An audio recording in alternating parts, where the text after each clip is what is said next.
Halo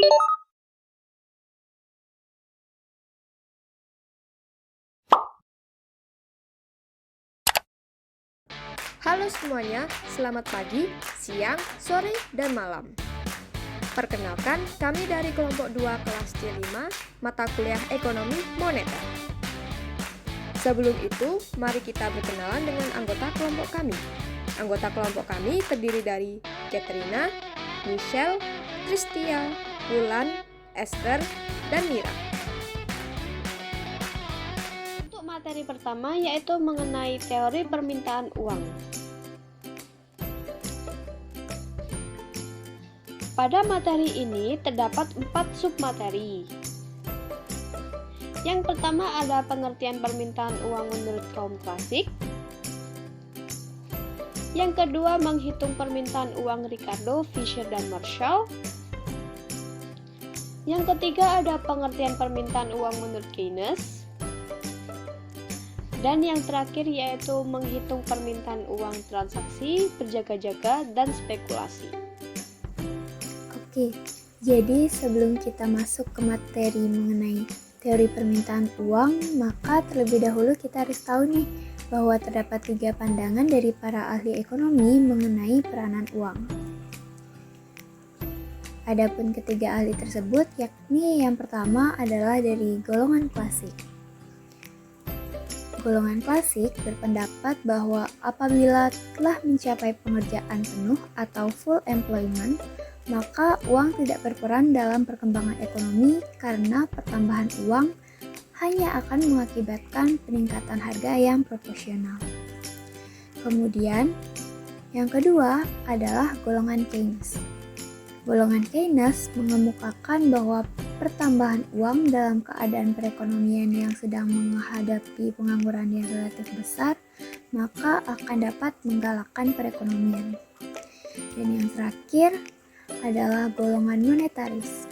Golongan ini lebih yakin akan peranan uang dan perkembangan perekonomian, di samping menyadari adanya kemungkinan berlakunya kenaikan harga. Selanjutnya ada pengertian permintaan uang menurut kaum klasik. Menurut kaum klasik, permintaan uang ditentukan oleh besarnya volume transaksi ekonomi yang bersifat proporsional terhadap pendapatan nasional.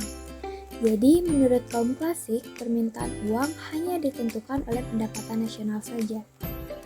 Permintaan uang tidak ditentukan oleh faktor ekonomi lainnya seperti tingkat bunga. Kaum klasik juga beranggapan bahwa permintaan uang bersifat inelastis terhadap tingkat bunga. Oleh karena permintaan uang itu bersifat inelastis, maka kebijakan seperti kebijakan fiskal sama sekali tidak efektif untuk diterapkan.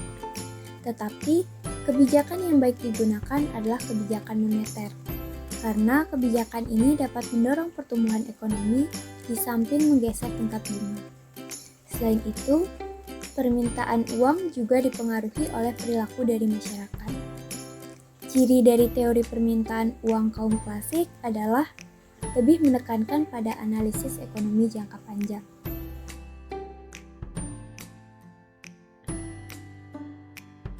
Selanjutnya ada 2 tokoh klasik yang mengemukakan pandangannya terhadap permintaan uang. Yang pertama ada David Ricardo. Menurutnya, kuat dan lemahnya nilai uang sangat tergantung pada jumlah uang yang beredar. Apabila jumlah uang berubah menjadi 2 kali lipat, maka nilai uang akan menurun menjadi setengahnya dan semula dan juga sebaliknya. Hal ini terjadi karena jumlah uang naik menjadi 2 kali lipat, otomatis akan menyebabkan nilai uang menurun menjadi setengahnya. Kemudian yang kedua ada Irving Fisher. Teori yang dikenaikan oleh David Ricardo itu disempurnakan lagi oleh Irving Fisher, yakni dengan memasukkan unsur kecepatan peredaran uang, barang dan jasa sebagai faktor yang mempengaruhi nilai uang. Menurut Irving Fisher, perubahan nilai uang atau tingkat harga merupakan akibat dari adanya perubahan jumlah uang yang beredar. Bertambahnya jumlah uang yang beredar dalam masyarakat mengakibatkan turunnya nilai mata uang. Menurunnya nilai mata uang sama saja artinya dengan naiknya tingkat harga. Nah, dari kedua tokoh tersebut, permintaan uang dapat dinyatakan bahwa perubahan nilai uang dan tingkat harga merupakan akibat dari adanya perubahan jumlah uang yang beredar. Bertambahnya jumlah uang yang beredar dalam masyarakat mengakibatkan turunnya nilai mata uang. Menurutnya nilai mata uang sama saja artinya dengan naiknya tingkat harga.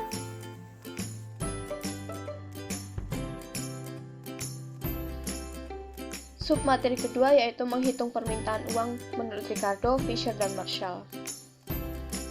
Pada gambar yang pertama ini merupakan David Ricardo yang hidup pada 1772 hingga 1823. Gambar yang kedua ini merupakan Irving Fisher yang hidup pada 1867 hingga 1947. Dan yang terakhir ini adalah Alfred Marshall yang hidup pada 1842 hingga 1924.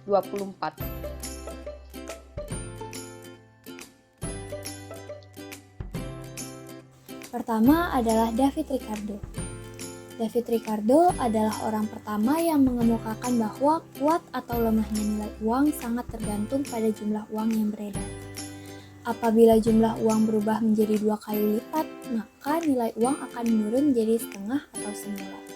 Sebaliknya, apabila jumlah uang berkurang hingga setengah, maka nilai uang akan naik menjadi 2 kali lipat. Hal ini terjadi karena jika jumlah uang naik menjadi 2 kali lipat, otomatis nilai uang akan menurun menjadi setengahnya. Hal tersebut dirumuskan sebagai berikut. M sama dengan K kali P atau P sama dengan 1 per K dikali M. Di mana M sebagai jumlah uang atau quantity of money, sementara P sebagai tingkat harga atau price, dan K sebagai konstanta atau pembanding tetap.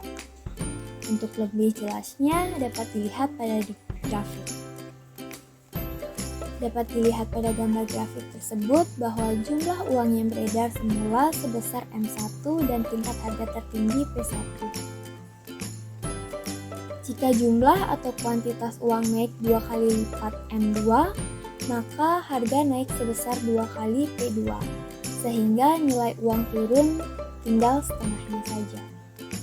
Teori kuantitas yang dikemukakan oleh Ricardo tersebut sangat sederhana karena tidak memperhatikan faktor yang mempengaruhi uang seperti jumlah uang beredar, kecepatan peredaran uang yang berhubungan dengan jumlah permintaan uang, dan jumlah barang dan jasa yang diperdagangkan.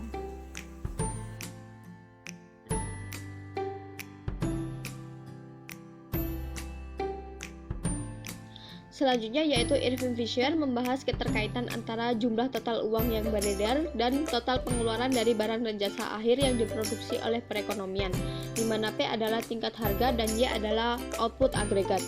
Menurut Miskin 2008 dan Novirin 1992, konsep yang memfasilitasi keterkaitan tersebut disebut sebagai percepatan uang, yaitu rata-rata jumlah perputaran 1 unit mata uang yang digunakan untuk membeli total barang dan jasa yang diproduksi dalam sebuah perekonomian. Percepatan uang dinyatakan secara lebih jelas sebagai yang terlihat pada persamaan 2.1. Dengan mengalihkan kedua sisi persamaan, maka didapat persamaan pertukaran yang menghubungkan pendapatan nominal dengan jumlah uang dan percepatan. Maka terlihat pada persamaan 2.2, di mana menyatakan bahwa jumlah uang yang dikalikan dengan jumlah berapa kali uang tersebut digunakan dalam 1 tahun tertentu harus sama dengan pendapatan nominal. Nah, persamaan tersebut tidak lebih dari suatu identitas dari suatu hubungan yang benar menurut definisi. Persamaan tersebut tidak mengatakan misalnya ketika jumlah uang beredar berubah, pendapatan nominal berubah dengan area yang sama. Agar dapat mengkonversi persamaan tersebut ke dalam teori mengenai bagaimana pendapatan nominal ditentukan, maka dibutuhkan suatu pemahaman mengenai faktor-faktor yang menentukan percepatan. Nah, Fisher ini beralasan bahwa percepatan ditentukan oleh institusi dalam perekonomian yang mempengaruhi individu melakukan transaksinya. Bentuk institusi dan teknologi dari suatu perekonomian hanya akan mempengaruhi percepatan secara lambat, sehingga percepatan biasanya konstan dalam jangka pendek. Nah, pandangan Fisher yang menyatakan bahwa percepatan cukup konstan dalam jangka pendek mengubah persamaan pertukaran ke dalam teori kuantitas uang, yang menyatakan bahwa pendapatan nominal semata-mata ditentukan oleh pergerakan pada jumlah uang. Nah, oleh karena itu, ekonom klasik berpikiran bahwa upah dan harga sangat fleksibel, maka tingkat output agregat yang dihasilkan dalam perekonomian dalam kondisi normal akan tetap pada tingkat pengerjaan penuh. Sehingga Y dalam persamaan pertukaran dapat diberlakukan konstan dalam jangka pendek.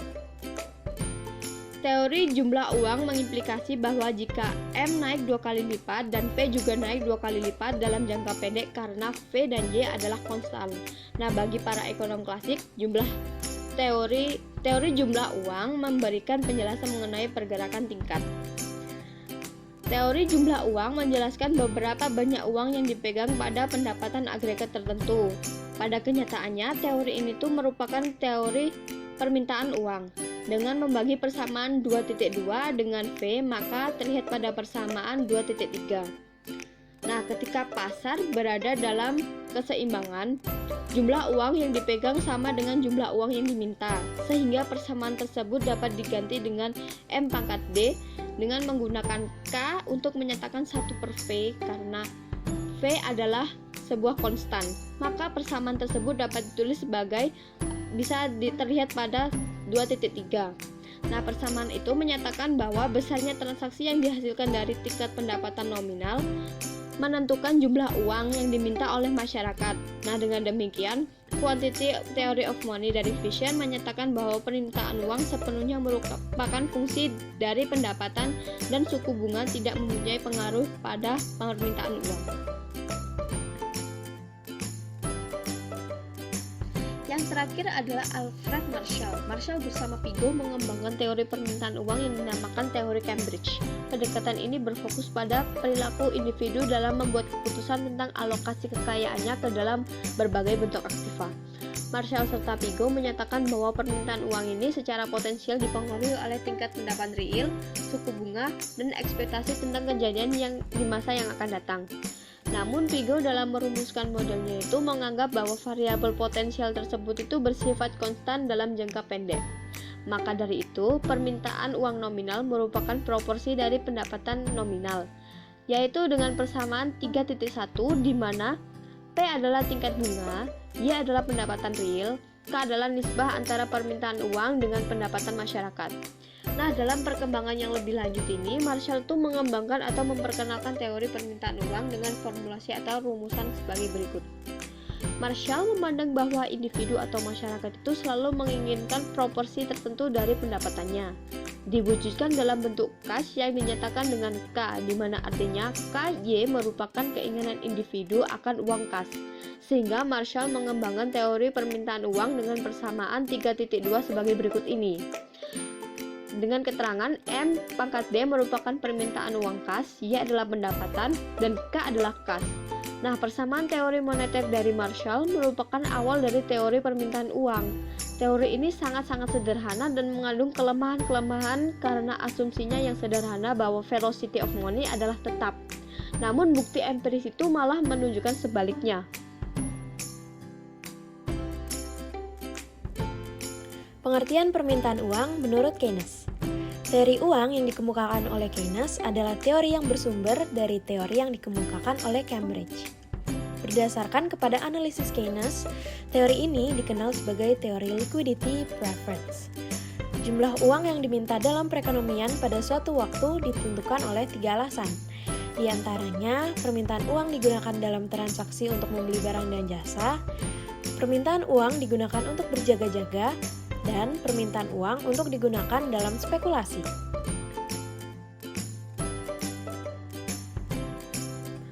Materi selanjutnya adalah menghitung permintaan uang transaksi, berjaga-jaga, dan spekulasi. Yang pertama, permintaan uang untuk tujuan transaksi. Keynes menyatakan bahwa permintaan uang kas untuk tujuan transaksi ini tergantung dari pendapatan. Maka, makin tinggi tingkat pendapatan, makin besar keinginan akan uang kas untuk transaksi. Sehingga seseorang atau masyarakat yang tingkat pendapatannya tinggi biasanya melakukan transaksi yang lebih banyak dibanding seseorang atau masyarakat yang tingkat pendapatannya lebih rendah. Ketergantungan permintaan uang untuk transaksi terhadap pendapatan dapat dilihat di gambar berikut. Yang mana permintaan uang transaksi real ditunjukkan dengan L1, pendapatan real ditunjukkan dengan Y per P, Dan hubungan antara permintaan uang untuk transaksi dengan pendapatan real digambarkan dengan garis lurus L1, L1. Yang kedua, permintaan uang untuk berjaga-jaga. Menurut Keynes, permintaan akan uang tidak hanya untuk sesuatu yang sifatnya reguler atau normal, seperti untuk memperlancar kegiatan transaksi, tetapi juga untuk memenuhi kebutuhan yang sifatnya tidak terduga, seperti membeli peralatan produksi yang sifatnya mendadak atau tiba-tiba mengalami kerusakan. Motif untuk kebutuhan atau kepentingan transaksi dan berjaga-jaga secara teoritis masih sejalan dengan pandangan kaum klasik, bahwa jumlahnya merupakan fungsi atau tergantung pada tingkat pendapatan. Nah, secara sistematis, permintaan uang untuk motif transaksi dan berjaga-jaga dirumuskan sebagai berikut. LT ditambah LJ sama dengan FY, di mana LT adalah permintaan uang untuk keperluan transaksi, LJ adalah permintaan uang untuk berjaga-jaga, dan Y adalah pendapatan.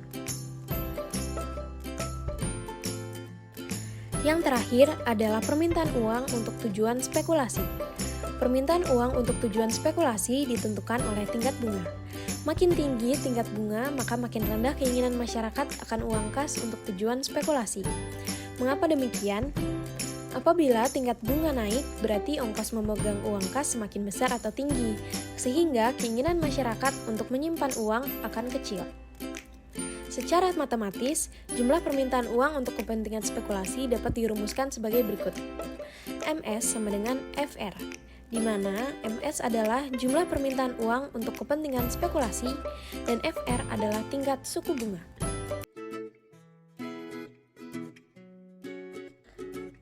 Oke, sekian pemaparan materi kali ini, dan untuk selanjutnya, simak materi tentang penawaran uang di video part selanjutnya ya.